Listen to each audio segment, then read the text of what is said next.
Aguirre, Assistant Professor ng Department of Political Science ng Ateneo de Manila University. Magandang umaga po sa inyo, Professor.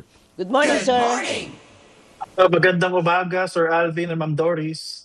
Yung nangyari po ba kahapon sa Senado, yung ginawa po ni Senador Amy Marcos ay nagpaangat o lalo pang nagpalugmok sa imahe ng Senado?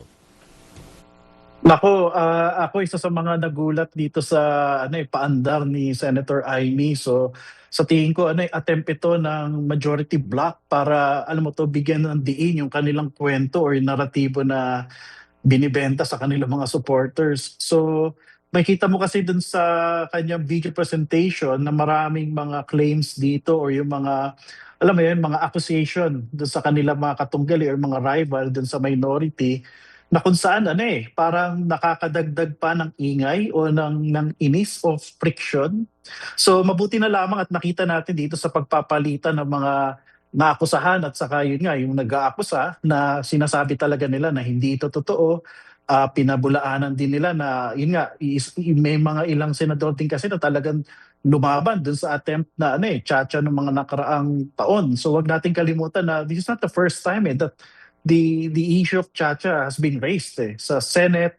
May kita natin na ang Senate madalas sila yung pumapalag. So itong akusasyon na binabato ni Senator Amy, may kita natin na parang karugtong ito dun sa nakita natin mahabang teleserye na nagaganap simula pa nung pagpapalit ng leadership sa Senate.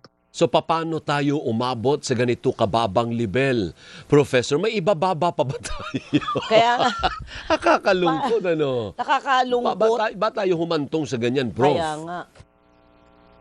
Masasabi kasi natin na patuloy pa rin talaga yung tension yung tension sa nagbabangga ang mga grupo dito sa institution ng Senado. So makita kasi natin yung numero So yung isa nasa 12, yung isa naman nasa 11. Merong isa silang miyembro nawawala. So parang ang pakiramdam ko kasi dito na kailangan gumawa pa rin ng paraan yung majority na mapanatili yung kanilang hold dito sa Senado. So itong mga pagkilos na to, itong mga maneuvers na to, masasabi nating parte talaga ito para makontrol yung kanilang mga posisyon. Do not forget that aside from the Senate presidency, yung mismo mga committees hawak nila yung mga powerful committees. Remember yung mga committees na to nag-oversight sa ehekutibo.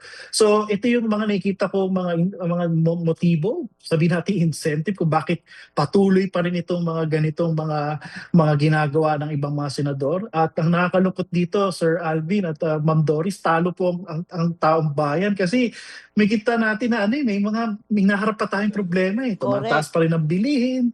So itong bangayan hindi siya nakakatulong talaga. Opo. Prof, pahapyaw na pinaliwanag na po sa akin ni Alvin. Pero marami po nagtatanong, pagka ganyan po sinasabi, kasinungalingan, yan sinabi mo, sabi ng ibang mga senador, bakit po parang may lisensya yung mga senador na mag-akusa ng kaliwat kanan nang wala namang ipinapakita na ebidensya o patotoo doon sa kanilang sinabi. Samantalang, ang isang ordinaryong tao, pagka naglabas po ng ganyan, kalaboso po himas rehas Yeah, yun po yung naging problema ko dun sa video presentation. Number one, let me just say that this is very unusual. So may mga gumagamit na rin ng mga videos ng mga senador pag nagpe-present sila, pag may mga privilege speeches. Pero ito kakaiba kasi may kwento Tapos parang nakatuon ito sa messaging, sound bites. Kaya ako tinitingnan ko yung naging impact na siguro ang intention dito ni Senator Amy is makuha niya yung attention ng media, ng publiko, lalo-lalo na yung kanilang mga supporters. At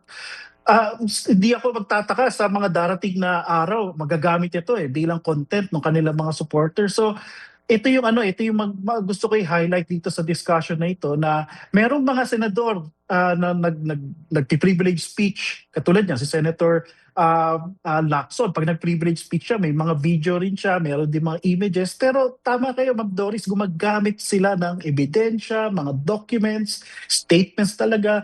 Doon sa video presentation, may mga sound effects pa, meron pang mga alam mo to, meron pang narrator na parang nangaasar o nangkukutya. So, yun yung pinagkaiba nung naging presentation ni Senator Ivy saka nung mga nakaraang mga presentation ng kanyang kasama sa Senado. Pero it appears na na-achieve po niya ang kanyang purpose, partner. Oo. Bagamat winidraw niya, ay napanood na ng madlang people, Prof. Nagawa na niya ang gusto niyang gawin. Correct. And we were wondering, ano kaya ang target? Ano ang motibo ni Senador Amy? Ang motibo ba ni Senador Amy ay para mapabuti ang imahe ng Senado? O lalo pa niyang pinasama ang imahe ng Senado sa ginawa niyang iyong kahapon?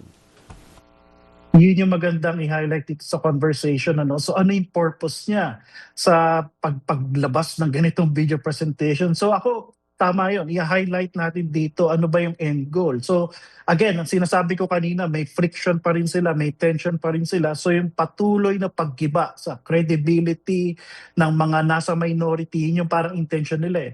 Huwag din natin kalimutan, Sir Alvin and Ma'am Doris, na dito sa majority, marami na kasi sa kanilang mga miyembro, may mga kaso na eh. Mga pending cases, umaharap na sila sa mga sarili-sarili nilang issue. Mapapansin mo, dun sa minority ngayon, may kita mo, wala masyadong issue eh. So itong attempt ni Senator Amy, tama kayo, hindi naman talaga ito para magkaroon ng objective na usapan o seryosong usapan sa mga nangyayari. Parang nagpaputok lang siya ng issue at gusto niya mapag-usapan ito sa mga susunod na araw at siguro magamit ito bilang content ng kanilang mga supporters. So parang gumawa siya ng ingay. Eating two birds with one stone. Gumawa siya ng ingay para maapektuhan yung image ng mga karibal nila sa kabilang grupo at yun nga, makontrol pa rin nila yung discussion na yun nga, patuloy na may threat sa Senado. So dapat itong Senate leadership na bago ay dapat suportahan ng publiko. Ay, nako, in the meantime, tayo po, madlang Parang people, walang wag po eh. tayong patulog-tulog, Kaya ha? nga Magbantay eh. po tayo. Yan naman ang papel natin, Professor, po? Para alerto tayo, alam natin na kung sino ang nagdadrama lang at kung sino ang talagang may pagmamahal sa sambay ng Pilipino at ang pakay ay Makikita protektahan. naman Makikita mo naman yan. eh, obvious naman, Prof, di ho ba? Yeah. Actually, I admire yung mismong mga statements din ni Senator Lacson, ni Senator Soto na inadmit nila yung mga ibang na nakwento doon sa video presentation at kinorek nila. So yun yung dapat eh. Remember, ang ating Senado po kasi ang institusyon o ang chamber na kung saan ang dapat ang palitan dito, reasonable, mahinahon, Magalang. Yeah, walang sigawan. So yun yung maganda sa naging response ng minority Thank you, Professor. Mabuhay po kayo. Mabuhay Salamat yung po. Maraming salamat. Ateneo. Sayang hindi ko nasuot yung cup ko na Ateneo. Hindi po ako Atenista pero may nagbigay sa akin ng cup na Ateneo. Thank you. Thank you. Maraming salamat, Arjan. Thank you. Salamat po. Si Professor Arjan Aguirre po, Assistant Professor ng Department of Political Science ng Ateneo de Manila University. Partner, hindi lang tayo